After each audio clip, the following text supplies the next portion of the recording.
રાજકોટમાં બનેલી અગ્નિકાંડની ઘટનાને લઈ સુરતના આંદોલનની શરૂઆત કરાઈ છે। સામાજિક આગેવાન દ્વારા ઉપવાસ આંદોલન શરૂ કરાયું છે। રાજકોટમાં બનેલ આગકાંડ ઘટનાના દોષિતોને ફાંસીની માંગ સાથે સુરતમાં આંદોલન શરૂ કરાયું છે। સુરતમાં એક દિવસીય ઉપવાસ આંદોલન શરૂ કરાયું છે। સમાજ સેવક ઝેબી જાની દ્વારા ઉપવાસ આંદોલન શરૂ કરાયું છે અને જણાવ્યું હતું કે તક્ષશિલા આગકાંડ, હરણી બોટ દુર્ઘટના, મોરબી બ્રિજ દુર્ઘટના, ટીઆરપી ગેમ ઝોનમાં દોષિતોને સજા થાય તેવી માંગ કરી છે।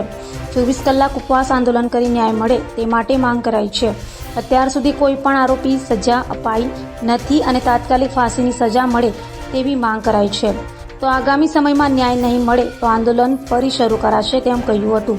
તો પોલીસે આંદોલન કરતા સામાજિક કાર્યકર્તાની અટકાયત કરી હતી।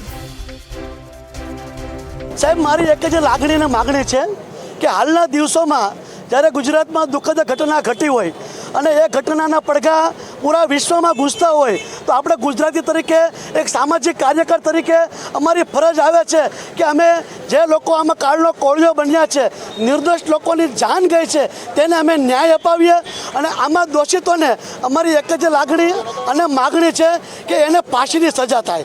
ઉપરથી નીચે સુધી કોઈ પણ આમાં દોષિત હોય, કેમ કે સાહેબ ગુજરાતે બહુ જ સહન કર્યું છે। તક્ષશિલા કાંડમાં જે વિદ્યાર્થીઓના મોત થયા છે સાહેબ, હરણી બોટ કાંડમાં જે નાના નાના ભૂલકાઓ મોતને ભેટ્યા છે, ક્યાં સુધી ગુજરાત સહન કરશે સાહેબ? કેમ કે આપણે જોયું તો 4 સવારે દરેક કામમાં સરકાર પોતાનો જશ લેવા આવી જાય છે, તો આમાં પણ સરકાર પોતાની જવાબદારી લે અને દોષિતોને ફાંસીની સજા આપે। મારું આંદોલન જ્યાં સુધી મારી માગણી નહીં સ્વીકારાય ત્યાં સુધી મારું આંદોલન રહેશે। આજે હું 24 કલાકનું આંદોલન કરવાનો છું સાહેબ, ઉપવાસ પર બેસીશ અને જે મૃતક વ્યક્તિના પરિવાર છે તેમને પૂરતું વળતર મળે। 4-4 લાખે સાહેબ શું થવાનું?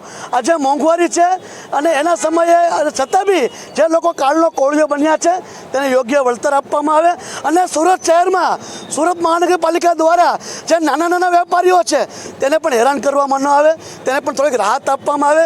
જ્યારે આ તંત્ર જ્યારે તરસ લાગે છે ત્યારે કૂવો ખોદવા જે નાટક કરે છે, જે તપાસના નામે જે ધતિંગ કરે છે, તે ધતિંગ અને નાટક બંધ થાય, કાયદેસરની કાર્યવાહી થાય અને ગુજરાતમાંથી ભ્રષ્ટાચાર દૂર થશે તો જ મોંઘવારી કાબૂમાં આવશે।